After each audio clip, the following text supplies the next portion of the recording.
Subscribe करने ପାଇଁ subscribe button रे क्लिक करंतु आ नुआ वीडियो नोटिफिकेशन पाइबा ପାଇଁ बेल बटन रे क्लिक करंतु।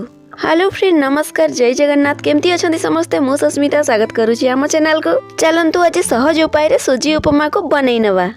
एठी किछि गाजर को मु चुन चुन करे नेछि आ कोबी को छोट छोट काटी हल्दी पानी रे मु पकई नेछि। देखंतु एठी पियाज को मध्य काटी नेछि किछि जीरा आ सुखिला लंका मध्य नेई नेछि। एमती तो उपमा रे बहुत किछि पड़े किंतु मु सिंपल उपाय रे ही करूची अल्प जिनस रे। चलंतु एबे सुजी को टिके भाजी नवा लाल हवा पर्यंत। सुजी को बिल्कुल ही छाड़ी के जीवानी नले से लागी जीवो। देखंतु मु आ गोटे साइड रे गोटे करेई बसई नेछि। एपटे सुजी को मध्य लाल हेबा पर्यंत भाजी नउची। तेल गरम हैला परे सेथिरे मु लंका जीरा प्याज को पकई नउची। अरे बाबा रे मु तो भृसुंगा पत्र को पूरा पूरी भूली जाईची। किछि चीनी मु पकई नउची। कटा हेतिबा परिबा को मु पकई नउची। हल्दी मध्य पकई नउची।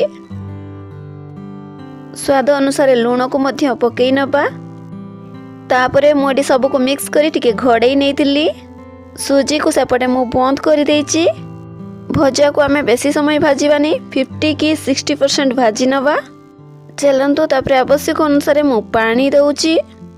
पानी टिके फुटीबा को मु वेट करिची। पानी फुटिला परे एबे सुजी को हल्का हल्का करी ढाली नबा। तापर ताकू आमे संगे संगे घांटी नउथिबा। देखंतु केते सुंदर झुड़झुड़िया हेई गलानी। किछि परिबा नथिले भी आमे खाली सुजी को मध्य एमती करी नै खाई परिबा। उपमा बनैबा गोटे सबुठु इजी ब्रेकफास्ट। देखंतु एठी उपमा रेडी हे सरलानी। ताकू गोटे प्लेट को मु काढी नेइची। चलंतु एबे गरम गरम उपमा को आमे टेस्ट करी नबा। आपण माने समस्त उपमा केमती तरीका रे बनांती कमेंट रे निहाती जणाइबे। रहिली नमस्कार जय जगन्नाथ। पुणी नेक्स्ट आ गोटे सुंदर ब्लॉग रे देखा हबो। Bye bye.